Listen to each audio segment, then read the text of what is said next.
Montana's first death tied to vaping has just been reported. The person, whose name and city of residence are not being released at this time, was in their late teens and had a history of vaping.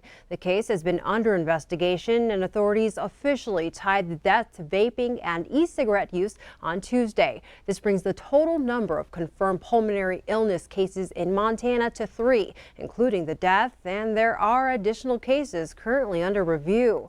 This is all part of a bigger national investigation. As of last week, Thursday, 1,299 lung injury cases associated with e-cigarettes or vaping have been reported. The Centers for Disease Control and Prevention also reported 26 deaths in 21 states. While there are still a lot of unknowns about these vaping-associated illnesses and deaths, State Medical Officer Dr. Greg Holzman reiterates the Department of Public Health and Human Services highly recommends people refrain from any vaping products. This news comes as Montana's ban on vape and e-cigarette sales goes into effect in less than a week.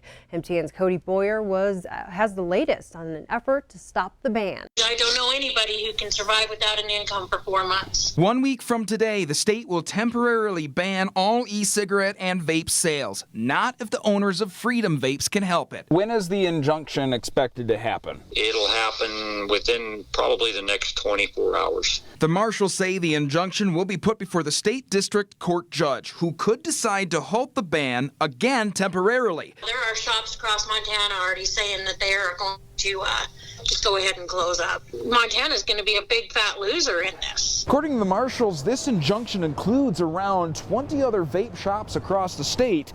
If it fails, their fear, folks will step back to unhealthy practices. Throwing them under the bus, you're going to force them back to combustible cigarettes again. The Montana Smoke-Free Association is enlisting the help of 3 attorneys, including federal attorney Greg Troutman. I caught up with him from his office in Louisville, Kentucky. The Department of Health promulgated this emergency rule under a statute that is very clear in its language that is to be used very sparingly. This is not an emergency situation. At any rate, the marshals hope the injunction buys time. If they get away with this once, who's next? In Bozeman, Cody Boyer, MTN News.